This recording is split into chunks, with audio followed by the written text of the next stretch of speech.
Hi guys, thanks for tuning in to another video on ForgottenWeapons.com. I'm Ian. I am here today at the Rock Island Auction House looking at some of the guns that they are selling in their upcoming February of 2016 regional auction. And today I've got kind of a different sort of video for you. This is a machine gun I've always wanted to take a look at, but we're not going to be disassembling this one because of the condition that it's in. However, this has a pretty impressive and kind of pretty sobering story behind it.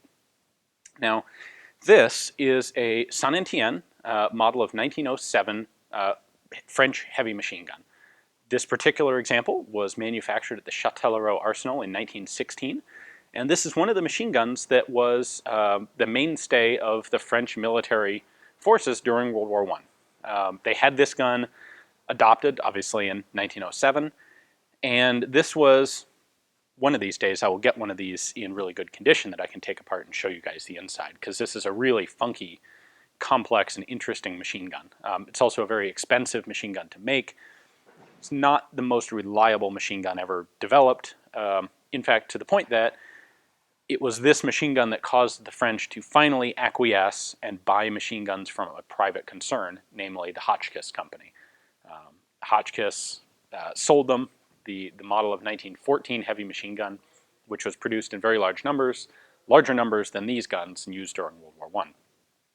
At any rate, what is sobering and interesting and just really neat to see in a sort of dark way is this side of this gun. So what you can see out there is the fact that this whole thing has been poorly taken care of, and it has a lot of rust on it. Someone has started to try and take it apart here, and I believe up here as well. They haven't gotten very far, and you'll see why in a minute. So let me go ahead and flip this around, and let me show you what's interesting about this guy. All right, so here's the side that really tells the story of what happened to this gun. It took a total of 7 bullet impacts. Here's 3 of them, and then as we scan across the rest of the gun, got another bullet impact there. We have either 2 or possibly 3 more up here. This thing took a burst, presumably, of German machine gun fire at some point. Did not end well for the gun. No idea how it ended for the crew. Hopefully they managed to escape without severe injury. The crew, of course, would have been back behind the gun here. It's missing its pistol grip, which would have been bolted onto the back right there. This would have been the mounting for the rear sight.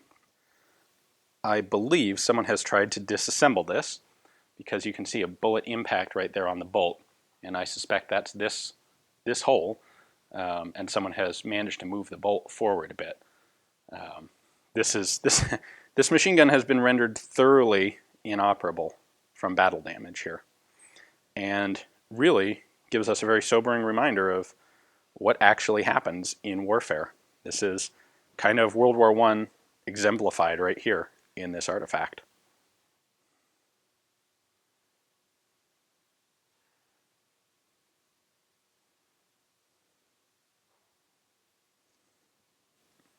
So like everything here at Rock Island, this is coming up for sale. This is still legally a machine gun because while it is obviously not serviceable, the receiver has not been destroyed to a legal standard, hasn't been chopped up into pieces. However, this is obviously a deactivated, a DWAT inoperable gun. I don't think anyone will ever restore this to full functionality. There might be a couple parts someone could take off this to use on a functional example of a 1907, but with the war damage to it, it's a pretty interesting piece of military history here, I think. So a little bit heavy to hang on a wall, but for the right person, this would be a really cool thing to have. Really put stark contrast on what war is truly like. So if you think you're the right person to have this, take a look in the description text below. You'll find a link to Rock Island's catalog page on this, and you do have to go through an NFA process to purchase it, but it is a fully transferable gun. So check it out. You can take a look at their description and their pictures, and if you would like it, you can place a bid here live in person or via the web through their website. Thanks for watching.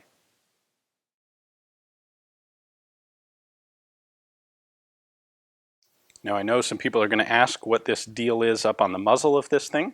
That is a piece of trench armor, actually, which is intended to protect the gas system back here from shrapnel damage. Of course, it didn't do any good in this case because this appears to have taken fire 90 degrees perpendicular to the gun. I'm sure there is a very interesting story as to exactly how that came to pass. No way of knowing what that story is, but